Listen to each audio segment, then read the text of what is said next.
Dear friends, good morning. मैं Ashish Saxena master coaching classes की तरफ से आप सभी का स्वागत करता हूं।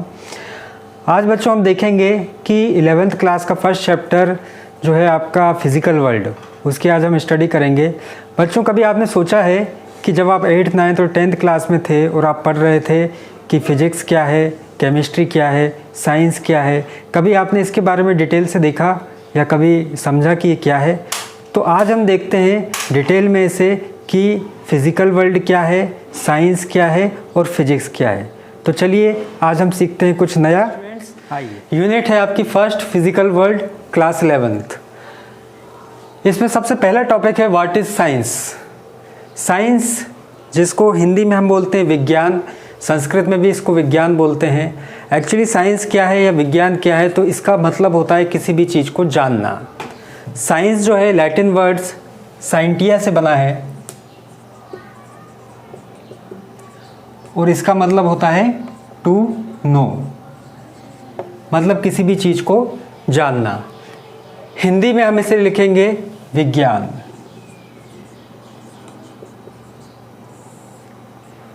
इसका मतलब भी होता है जानना। अगर इसे अरबिक में लिखोगे आप तो इसका मतलब होगा इल्म, उसका मतलब भी होता है जानना, टू नो।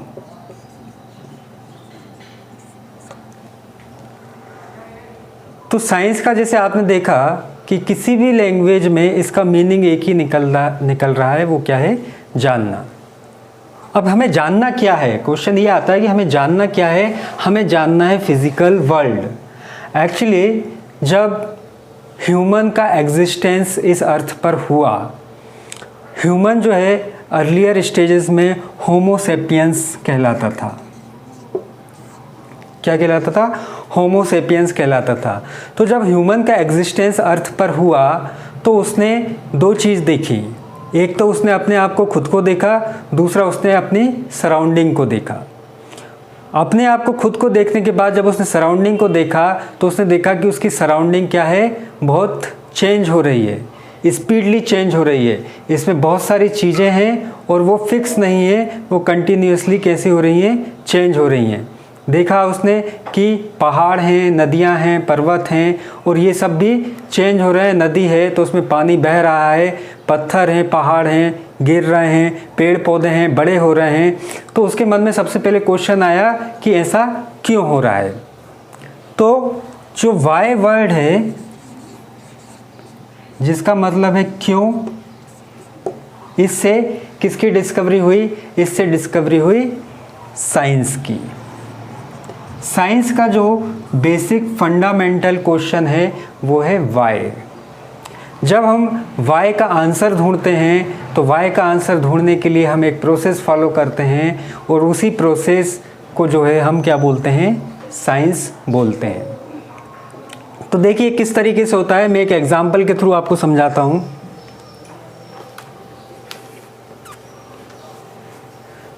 स्टूडेंट, सबसे पहले आपको पता होगा, आपने अर्लियर क्लासेस में पढ़ा होगा कि बहुत टाइम तक फायर जो है, इससे इंसान डरता था। जैसे कि आपने देखा होगा कि जानवर जो रहते हैं वो आग से डरते हैं, तो पहले इंसान भी आग से डरता था। आग की इन्वेंशन, फायर की इन्वेंशन आदमी ने नहीं करी। उसे क्या हुआ? केवल इसका एग्जिस्टेंस का पता चला।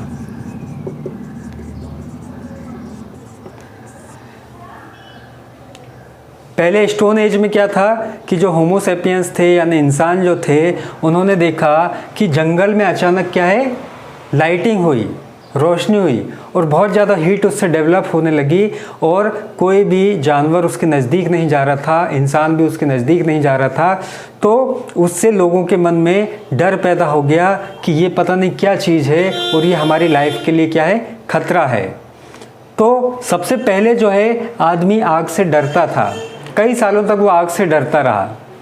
लेकिन धीरे धीरे जब ये चीज़ उसके लिए नॉर्मल हो गई और आग का दूसरी चीज़ों से इंटरेक्शन हुआ, उन्होंने देखा कि जहाँ पे आग जलती है वहाँ पे जलने के बाद काला काला राख सा कुछ बचता है, तो उनके दिमाग में एक क्वेश्चन आया। क्वेश्चन क्या आया कि आग लगने से कुछ इफ़ेक्ट होता है। इफ़ेक्ट क्या होता है? जिस चीज़ में आग लगी वो चीज़ ख़त्म हो जाती है, डिस्ट्रॉय हो जाती है और राख बन जाती है। धीरे धीरे इसमें डेवलपमेंट हुआ और आदमी ने देखा कि आग के जो दो गुण हैं, एक क्या है, लाइट और हीट, इसका यूज़ वो अपने लिए कर सकता है। तो उसने लाइट का यूज़ देखने के लिए किया और हीट का यूज़ सबसे पहले उसने किसके लिए किया, खाना पकाने के लिए, कुकिंग के लिए किया। तो उसने अब क्या किया, फायर को क्या किया, उसने कंट्रोल किया। पहले जो फायर अनकंट्रोल थी और जंगलों में कहीं पे भी निकल आती थी जिससे इंसान डर के भाग जाता था, धीरे धीरे इंसान ने उस पर क्या किया, कंट्रोल करना सीख लिया और उसका यूज़ किस में करने लगा, लाइट प्रोड्यूस करने के लिए करने लगा और हीट प्रोड्यूस करने के लिए करने लगा। तो यहाँ पे देखिए इवेंट क्या थी, फायर। फिर उसने क्या किया, इंसान ने उसका ऑब्जर्वेशन किया। ऑब्जर्वेशन के बाद उसने कुछ एक्सपेरिमेंट किए। वो एक्सपेरिमेंट किस तरीके थे, जैसे खाना बनाने का एक्सपेरिमेंट किया। और एक्सपेरिमेंट के बाद वो किस पे पहुंचा, कंक्लूजन पे पहुंचा कि आग से क्या होता है, खाना बन सकता है। तो ये जो उसने प्रोसेस फॉलो करी कि सबसे पहले उसने एक फिजिकल इवेंट देखी, फिर उसके साथ ऑब्जर्वेशन किया, ऑब्जर्वेशन के बाद उसने एक्सपेरिमेंट किए और एक्सपेरिमेंट के बाद क्या किया, कंक्लूजन पे पहुंचा कि वो हमारे लिए अच्छा है कि बुरा है, हम उसका यूज़ कर सकते हैं कि नहीं कर सकते हैं। तो ये जो स्टेप बाय स्टेप प्रोसेस है, ये स्टेप बाय स्टेप प्रोसेस को ही क्या नाम दिया गया, साइंस नाम दिया गया। ठीक है, तो साइंस मुझे लगता है अब आप लोगों को क्लियर हो गई कि साइंस क्या होता है। कोई भी इवेंट हो उसको स्टेप बाय स्टेप उसका ऑब्जर्वेशन करना और ऑब्जर्वेशन का एक्सपेरिमेंट और फिर कंक्लूज़न। तो जब हम एक रिज़ल्ट पर पहुंच जाते हैं तो ये पूरी प्रोसेस किसके अंतर्गत आती है, ये साइंस के अंतर्गत आती है। इसका मैं एक और एग्जांपल आपको देता हूँ। बहुत सालों तक इंसान ये सोचता रहा था कि अर्थ जो है चपटी है, मतलब फ्लैट है। बाद में पता चला कि अर्थ फ्लैट नहीं है, कैसी है, स्फीयर के फॉर्म में है, राउंड है, स्फीयर है। तो ये कैसे पता चला, मनुष्य ने, ह्यूमन बीइंग्स ने कुछ चीज़ों को ऑब्जर्व किया। कैसे ऑब्जर्व किया, जैसे कि समुद्र में पहले जहाज जाते थे तो दूर से जो जहाज आता था वो ऐसा लगता था कि वो समुद्र से निकलता हुआ, इमर्ज होता हुआ आ रहा है।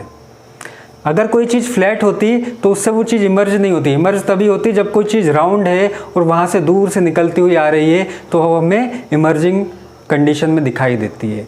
तो व्यक्ति ने, मनुष्य ने, ह्यूमन बीइंग ने ऐसा सोचा कि अर्थ जो है फ्लैट नहीं है, राउंड है। इसका दूसरा एग्जांपल मैं और आपको देता हूँ कि जो लूनर एक्लिप्स होता है, जिसे अपन कहते हैं पूर्ण चंद्र ग्रहण। तो पूर्ण चंद्र ग्रहण में क्या होता है कि चंद्रमा के ऊपर अर्थ की, पृथ्वी की क्या होती है, छाया पड़ती है, उसकी इमेज उधर जाके बनती है। तो जब आप इमेज उसे देखोगे तो इमेज किस तरीके से रहेगी, जैसे सपोज ये चंद्रमा है तो इसमें एक्लिप्स इस तरीके से चालू होता है। तो जो इस पे अर्थ की इमेज बन रही है, इस पे पृथ्वी की जो छाया बन रही है वो किस तरीके से आ रही है, एक आर्क की तरह आ रही है। और एक आर्क जब ही बनता है जब अर्थ कैसी होगी, इधर गोल होगी, ठीक है, स्फीयर के फॉर्म में होगी। तब यहाँ पे इमेज कैसी आएगी, स्फेरिकल आएगी। और लास्ट में क्या होता है कि पूरी तरह से चंद्रमा इससे अर्थ की इमेज से ढक जाता है और जिसे हम कहते हैं पूर्ण चंद्र ग्रहण। तो इस एग्जाम्पल से भी हमें पता चला कि अर्थ कैसी होती है कि स्फीयर के फॉर्म में गोल है। तो यहाँ पे भी क्या हुआ, यहाँ पे हमारे सामने एक इवेंट थी। इवेंट क्या थी, लूनर एक्लिप्स। लूनर एक्लिप्स को हमने क्या किया, ऑब्जर्व किया, उसके ऑब्जर्वेशन लिए, फिर उसके साथ कुछ एक्सपेरिमेंट किए और एक्सपेरिमेंट करने के बाद हम कंक्लूजन पे पहुँच गए कि लूनर एक्लिप्स कैसा हैगा, ये क्या हैगा, एक साइंस है। और हमें पता चला कि अर्थ जो है कैसी है, राउंड है। ठीक है, तो ये दो एग्जाम्पल्स के थ्रू हम बता सकते हैं कि साइंस में किस तरीके से स्टेप बाय स्टेप हम ऑब्जर्वेशन करते हैं और कंक्लूजन पर पहुंचते हैं। अगर हम स्टेप बाय स्टेप नहीं चलें और डायरेक्ट कंक्लूजन पे पहुंच जाएं, मतलब फायर को देख के कंक्लूजन लगा लें, ऐसा कंक्लूजन लगा लें कि ये एक प्राकृतिक आपदा है, ठीक है, या कोई दैवीय चमत्कार है, तो फिर वो साइंस के अंतर्गत नहीं आएगा। क्योंकि साइंस के अंतर्गत वो तभी आएगा जबकि हम इन प्रोसेस को फॉलो करें।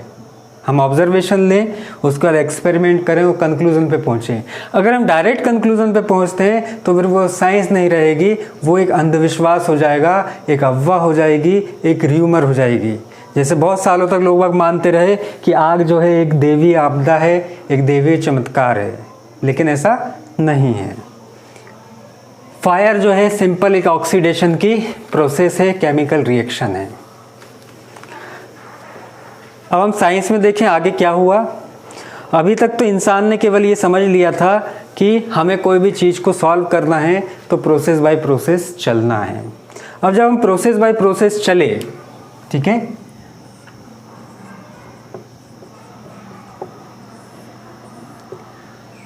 तो हमें मैटर मिला। मैटर की दो प्रॉपर्टीज़ हमने देखी, एक तो थी उसकी फिजिकल प्रॉपर्टी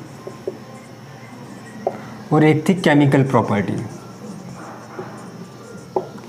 जो फिजिकल प्रॉपर्टी है, फिजिकल प्रॉपर्टी मतलब उसका रंग, रूप, आकार, प्रकार, ये सब उसके फिजिकल प्रॉपर्टी होती हैगी। तो उसको हमने जो स्टडी करी उसको हमने फिजिक्स के अंतर्गत रखा, और जो उसकी केमिकल प्रॉपर्टीज़ थी, जो केमिकल से रिलेटेड थी, उसे हमने केमिस्ट्री के अंतर्गत रखा। तो अब हमारा जो सेकंड क्वेश्चन तैयार होता है वो ये है कि फिज़िक्स क्या है। तो देखिए हमारे पास जो फिज़िकल वर्ल्ड है, फिज़िकल वर्ल्ड में किसको बोल रहा हूँ, हमारे सराउंडिंग को, हमारे चारों तरफ जो भी चीज़ें हैं उनको फिज़िकल वर्ल्ड बोल रहा हूँ। तो जो फिज़िकल वर्ल्ड में हमारे पास जितने भी ऑब्जेक्ट हैं जिनको हम अपने सेंस से फील कर सकते हैं, जिनको हम देख सकते हैं, हाथों से छू सकते हैं, महसूस कर सकते हैं, वो सारी की सारी चीज़ों की स्टडी किस में आती है, फिजिक्स में आती है। तो फिजिक्स क्या है? Physics is that branch of science which deals with study of nature.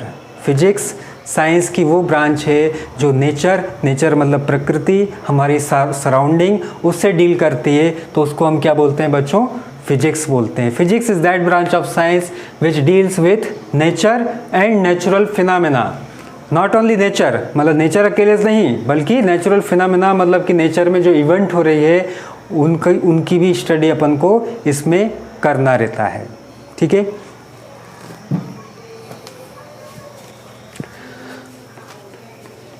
तो स्टूडेंट्स हमने देख लिया कि साइंस क्या है और साइंस के अंदर फिजिक्स क्या है। अब फिजिक्स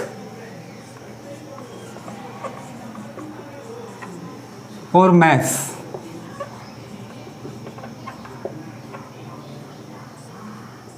फिजिक्स में बहुत ज़्यादा मैथ्स का यूज़ है। आगे जब आप लोग पढ़ेंगे तो आपको पता चलेगा कि फिजिक्स के अंदर हमें मैथमेटिक्स का बहुत ही ब्रॉड यूज़ है। एक्चुअली में जो फिजिक्स है और मैथ्स से ये साथ साथ ही चलते हैं, क्योंकि यहाँ पे हमें क्या है, नंबर्स का यूज़ करना है। कोई भी क्वांटिटी को मेज़र करना है तो हमें नंबर्स का यूज़ करना है। इंटीग्रेशन, डिफरेंशिएशन, बहुत सारी चीज़ें मैथ्स की, ट्रिग्नोमेट्री इसमें यूज़ होगी। लेकिन मैथ्स को जैसे हम कहते हैं टोटली फैक्ट पे डिपेंड होती है, ऐसा नहीं है। फिजिक्स हो, मैथ्स हो या साइंस की कोई भी ब्रांच हो, वो फैक्ट पे पूरी तरह से डिपेंड नहीं होती है। ये एजम्पशन पे भी डिपेंड करती है, जिनको हम हाइपोथेसिस बोलते हैं या एक्सियम्स बोलते हैं।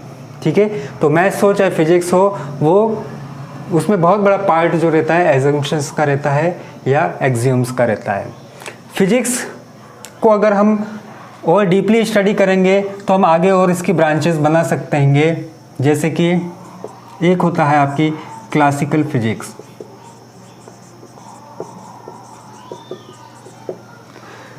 क्लासिकल फिजिक्स जैसा कि इसका नाम सजेस्ट करता है, क्लासिकल है मतलब पुराने टाइम से चली आ रही है, और दूसरी है मॉडर्न फिजिक्स।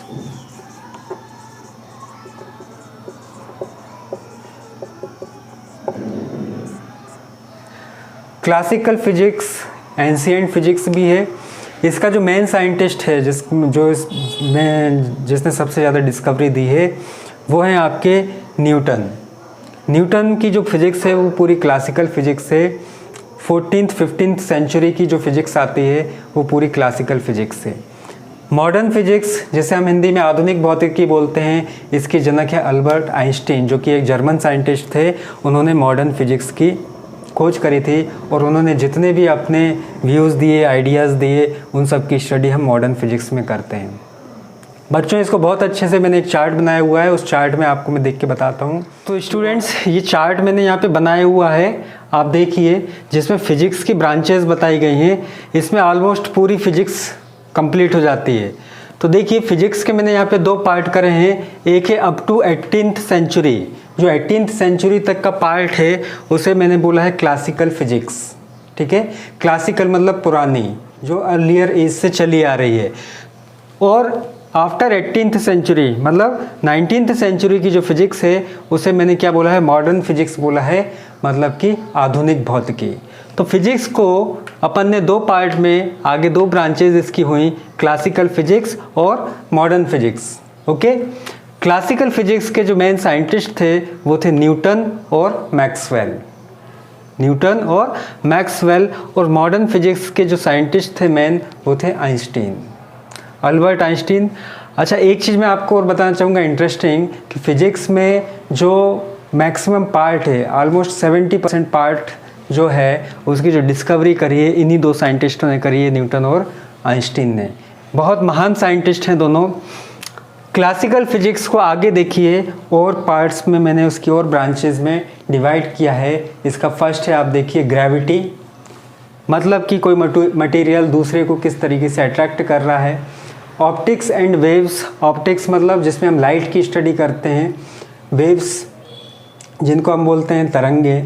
एकॉस्टिक्स, जिसके अंदर हम साउंड की स्टडी करते हैं। थर्मोडायनामिक्स, जिसके अंदर हम हीट एनर्जी और उसके इफ़ेक्ट की स्टडी करते हैं। इलेक्ट्रोमैग्नेटिज्म, जिसके अंदर हम इलेक्ट्रिसिटी और मैग्नेट के कंबाइंड इफेक्ट की स्टडी करते हैं। एस्ट्रोफिजिक्स, एस्ट्रोफिजिक्स जिसके अंदर हम जो है प्लैनेट्स और स्पेस की स्टडी करते हैं। और बहुत ज़्यादा इम्पॉर्टेंट है इसमें मैकेनिक्स, जिस पे पूरी की पूरी फिजिक्स डिपेंड है। मैकेनिक्स मतलब क्या है? मैकेनिक्स मतलब कोई भी ऑब्जेक्ट अगर मोशन में है तो उसके फिनोमेना, उससे रिलेटेड फिनोमेना की स्टडी हम मैकेनिक्स में करेंगे। अगर कोई भी ऑब्जेक्ट मूव हो रहा है तो, स्टेशनरी है तो भी इसी में आएगा। अच्छा, मैकेनिक्स की देखिए 2 ब्रांचेज आगे हुई हैं, एक है काइनेमेटिक्स और दूसरी है काइनेटिक्स। काइनेमेटिक्स वो ब्रांच है जिसमें कोई भी ऑब्जेक्ट मोशन में है तो वो मोशन में क्यों है उसके रीज़न को अपन इग्नोर कर देते हैं। हम उसके रीज़न की स्टडी नहीं करते, हम केवल स्टडी करते हैं उसके मोशन की और उसके मोशन से रिलेटेड फिनोमेना की। काइनेटिक्स वो ब्रांच है जिसमें हम उसके मोशन की भी स्टडी करेंगे और जिस रीज़न के कारण उसमें मोशन हो रहा है, मूवमेंट हो रहा है, उसकी भी स्टडी करेंगे। अब देखिए मॉडर्न फिजिक्स। मॉडर्न फिजिक्स के जो साइंटिस्ट थे वो थे अल्बर्ट आइंस्टीन। इन्होंने एक इक्वेशन दी थी E=mc², जिसने पूरे के पूरे फिजिक्स में एक क्रांति ला दी थी। उन्होंने बताया था कि मैटर और एनर्जी एक दूसरे में इंटरचेंज हो सकते हैं। और उन्होंने थ्योरी दी थी रिलेटिविटी की, ये भी एक बहुत ही क्रांतिकारी थ्योरी थी। उसके बाद उन्होंने स्पेस टाइम थ्योरी दी थी, ये भी बहुत इंपॉर्टेंट थ्योरी थी। आगे जैसे जैसे डेवलपमेंट होता गया, 19th सेंचुरी की बात कर रहा हूँ मैं, 19th सेंचुरी में स्टार्टिंग यहाँ से हुई थी, फिर जैसे जैसे डेवलपमेंट होता गया तो क्वांटम फिजिक्स का डेवलपमेंट हुआ, जिसमें एनर्जी को क्वांटम बोला गया, क्वांटा के पार्ट में रहता है। न्यूक्लियर फिजिक्स, जिसमें कि अपन ने न्यूक्लियस के अंदर जो पार्टिकल्स होते हैं, जैसे आपके न्यूट्रॉन्स हैं, प्रोटॉन्स हैं, उनकी स्टडी के लिए न्यूक्लियर फिजिक्स की ब्रांच बनाई। Particle physics, quantum gravity, dark energy and dark matter, जिसमें ये माना गया कि पूरा का पूरा जो है यूनिवर्स जो है डार्क एनर्जी से फिल है। एक्चुअली क्या है कि जो हमें दिखता है यहाँ से कि स्पेस क्या है कि बहुत कलरफुल है और स्काई ब्लू कलर का है, लेकिन जब आप स्पेस में जाओगे तो वहाँ पे क्या है, डार्क ही डार्क है, अंधेरा ही अंधेरा है। जिसे क्या बोला है, डार्क एनर्जी बोला है, डार्क मैटर बोला है, और पूरे स्पेस को इससे फिल बताया गया है। तो बच्चों अपन अब समझ गए होंगे कि फिजिक्स के कितने पार्ट किए गए हैं, उसकी क्या क्या ब्रांचेज हैं और किस चीज़ ब्रांच के अंदर किस चीज़ की स्टडी हमको करना है। मैं उम्मीद करता हूँ मेरा ये वीडियो पसंद आया होगा। अगर आपको अच्छा लगे तो आप लाइक कीजिए और सब्सक्राइब कीजिए, ताकि मेरे आगे के वीडियो भी आपको इसी तरीके से प्राप्त होते रहें। Thank you.